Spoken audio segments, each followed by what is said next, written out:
Mastering your craft is key. Develop a strong understanding of financial principles and stay updated on industry standards. But the success goes beyond the technical skills.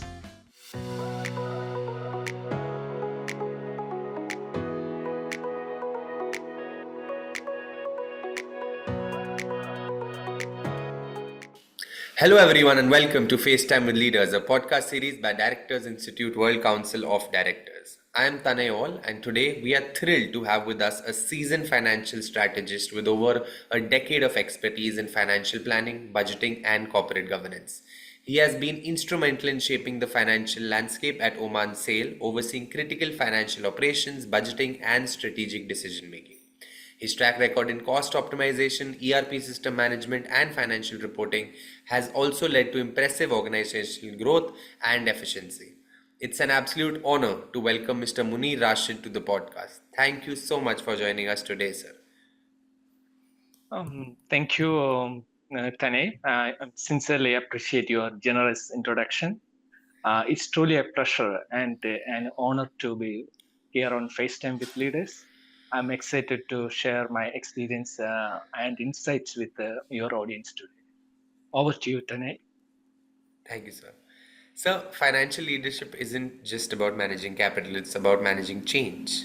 So, throughout your career, how have you adapted your financial strategies to meet the evolving demands of the industries you worked in? Well, thank you, Vinay. This is a very truly important question, and you're absolutely right. Financial leadership is more than just managing capital. If you look at it, it's not managing capital only, but it's managing an adaptable and innovative way of finding solution.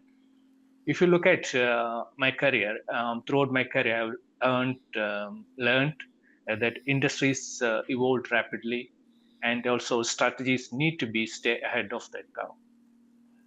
For me, change management has meant implementing or cost optimization strategies that go beyond just expense reduction. I have focused improving operational process, reallocating resources efficiently, and also embracing technology. That's more important. Everywhere we need to be a more important focus to be given to technology. For example, leveraging data analytics that has played a pivotal role, especially streamlining the financial reporting and allowing more informed and decision making. In aligning finance decision making with the long-term organization goals, that has been key to this strategy. This means you need to be balance the short-term performance with the sustainable growth. So, not if you're doing this way only, we can improve the profitability, but also we can foster the culture of continuous improvement within the organization. So, the impact of this kind of strategies is it's a very high. Even we cannot expect the level of improvement we can generate throughout these strategies. And we saw, I mean, in the organization, we saw for over the years, there is an improvement in the cost reduction, operating cost, almost to 15%, and also an improvement in the resource utilization, that itself more than 20%. And in overall company's productivity over the last 3 years or 4 years, we can say it's about 30%. So by being said that, the leadership, I mean, leadership of financial has to be more important in this kind of managing more than a capital. It is a managing strategy and being adaptable and innovative to the business scenario. Over to you, Tanay. Very well said, sir. So, I believe one of your core strengths has been your ability to optimize costs and streamline operations. Could you share some of the most effective cost optimization strategies you've used and how they have contributed to your organization's long term financial sustainability? Yeah, that's also a good question. So cost optimization is always important in the current business. It's irrespective of the industry. The cost optimization plays a vital role.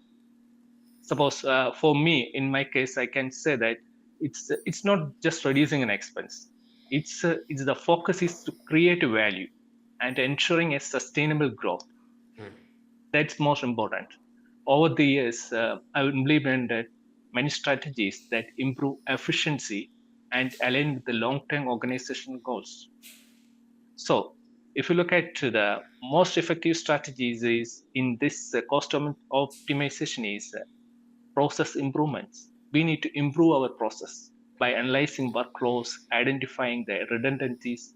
Then this will help to streamline the operations and also reduce the cost while enhancing the productivity. So cross and also the cross-functional collaboration, especially in the budgeting and with the project planning, that played a major role minimizing the resource duplication and improving the allocation. So this will create a kind of a organizational wide or organizational total impact in the productivity and cost optimization.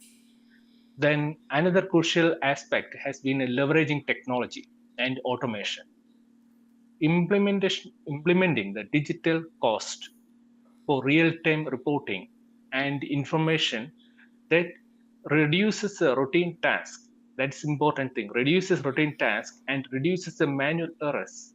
So ultimately, that speed up the decision making and it will improve the decision making process also.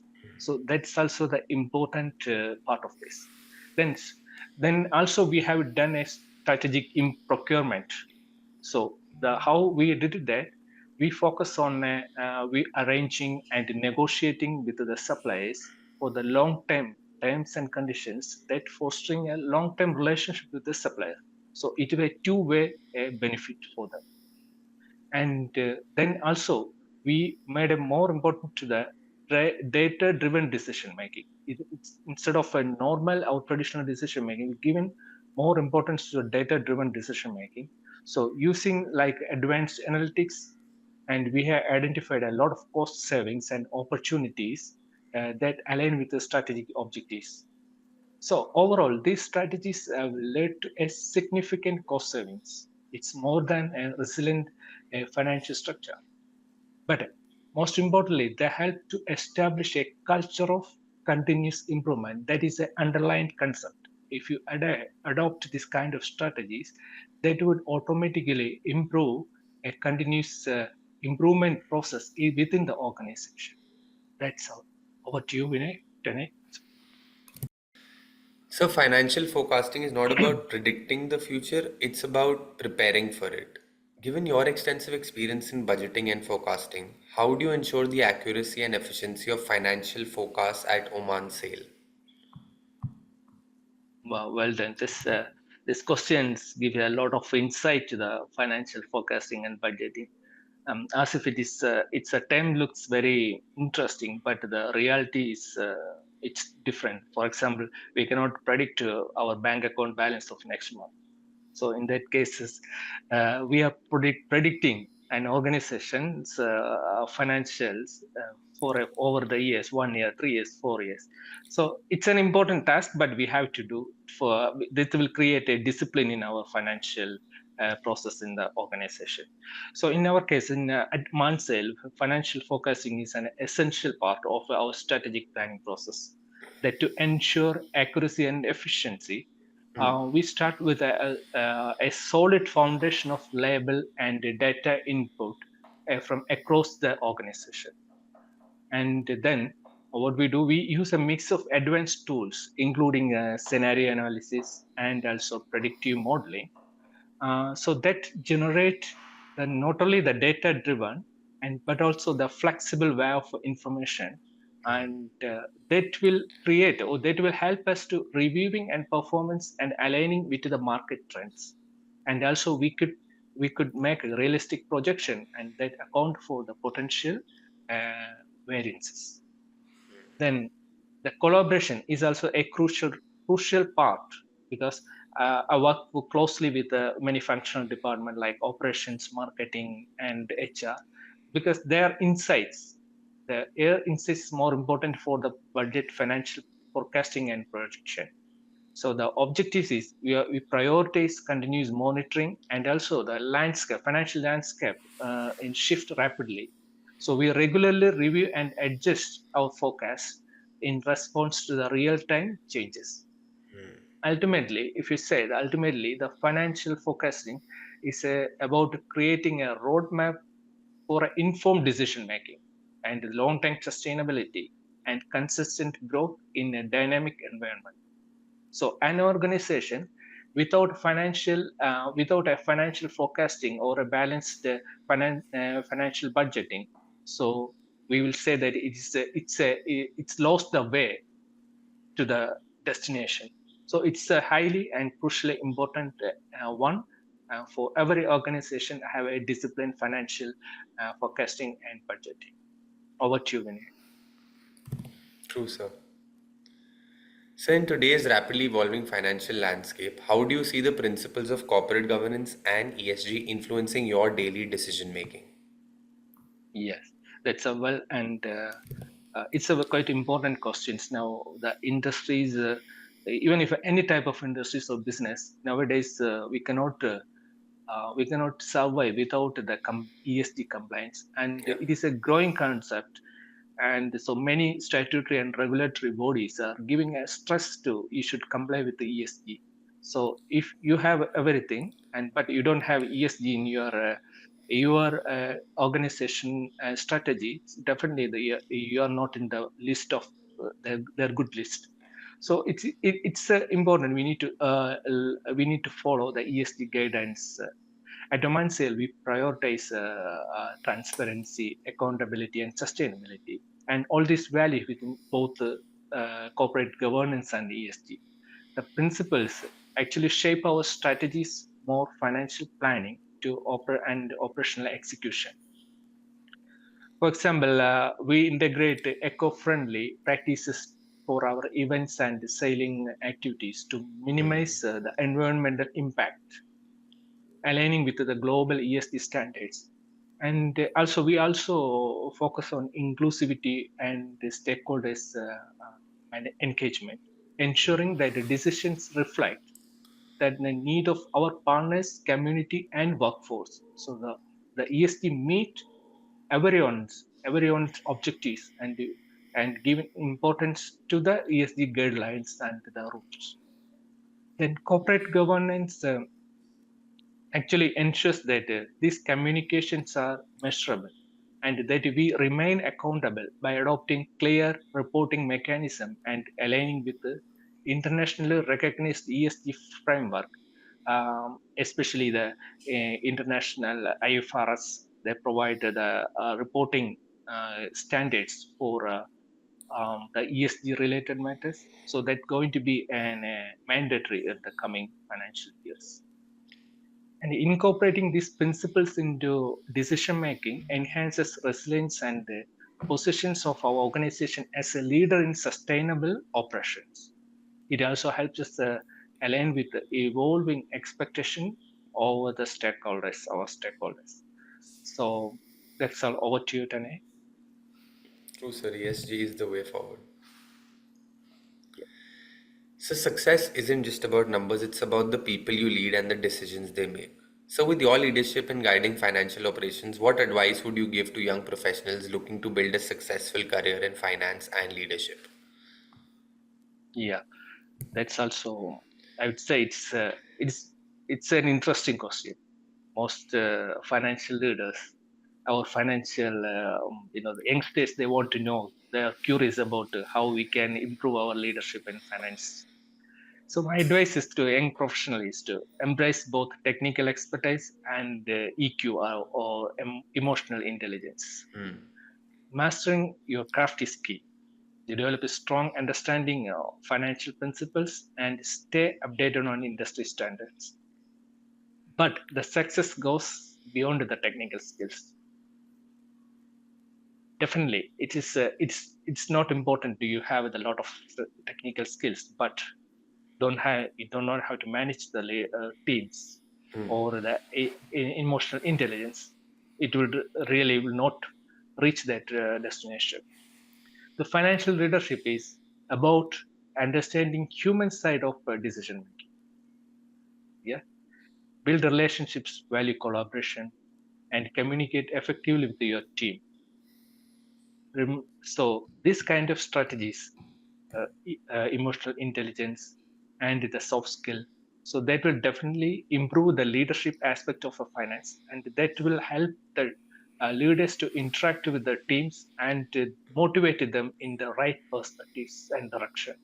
So that is quite important here. And mentorship is also invaluable because it says a lot of influence in someone's career journey. Encourage young professionals to seek mentor who inspire them for diverse perspectives. At the same time, embrace continuous learning challenges. Sometimes the challenges often offer a greatest growth than book learning. Finally, um, so we should not lose sight of a bigger picture.